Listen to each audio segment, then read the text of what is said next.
So today I want to speak about why your family are the most important people in your life. And you might be thinking, I already know this, but I just want to give you some examples on why they really are the most important people in your life, how they affect you, and why you might be prioritizing your friends and you don't even realize. So the first point that I want to say is that you see your family every day. Me personally, I live with my family, so I see them every single day. There's no running away from them. They might close that door physically, but most of the time you're going to see them, you're going to bump into them, you're going to run into them. So what that basically means is that you need to have a good relationship with these people just because you live with them. They're not people that you choose. It's not like you're getting married and you choose who you're getting married to. These are people that you live with, and you're forced to have a decent connection with them. You know everything about their life. So that essentially means these are the people closest to you, whether you like it or not. Now, this is your family, that's your siblings. And what about your parents? Your parents, they give you food and shelter every single day of your life. They pay for everything. And let's say you're an adult and you've moved out. Everything before that, you was paid for by your parents, most likely. From when you were a child, they raised you up. They they gave you money, they put money in your pocket. So they've given you everything and they don't ask for any money back. Maybe now they ask you for rent, but really and truly, it's not much in the sight of what they've done for you. So why do people actually prioritize their friends more than their family? I think you find this with young people a lot. That's because in school they see their friends more than their family. They're with their friends for about 6 to 8 hours a day. They walk to school with them, they come back from school with them, they speak to their friends in class, they speak to them in break and lunch.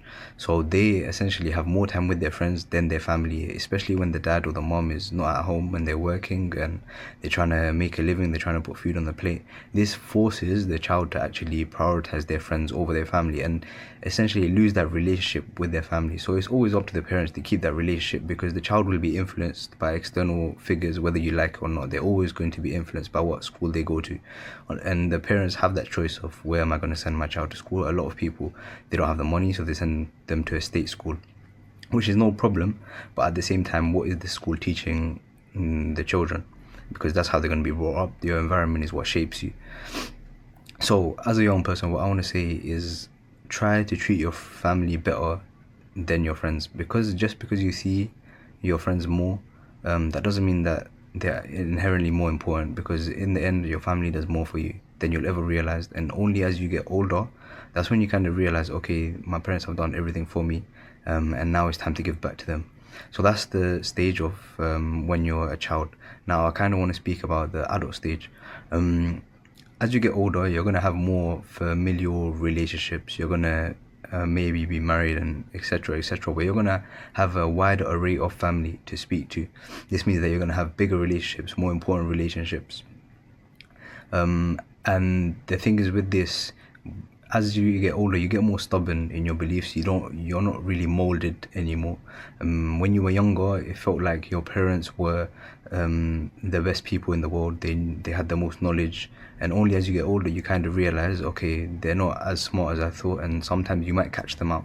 But it's about not making them feel disrespected when you do catch them out, because they're adults. People always say it's their first time living too.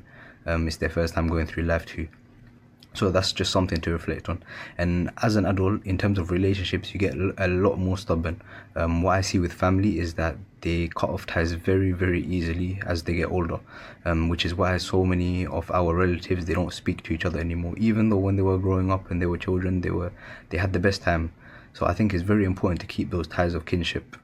And even if you don't keep the ties of kinship, just don't be on bad terms, because especially as you get older, you're getting closer to death, and obviously you don't want to die with regrets. You don't want to die with bad relationships. You don't want people to curse you and say things bad about you, etc. So yeah, those are the two main points. As a child, if you are young and you're watching this, please don't lose sight of your family just because you don't see them every day. And as an adult, this is kind of a reminder for myself. to keep those ties of kinship. And I know that as I get older, I'll become more stubborn and stuck in my ways and in my beliefs. But I just hope that I don't cut anyone off, because you see it's so common for family to cut their own siblings off just because of something that they said, and they can't even remember the reason that they're fighting anymore. So yeah, I hope you can reflect on that, and I hope that I can reflect on this video in the future to make sure that my beliefs haven't changed and have a good relationship with all of my family.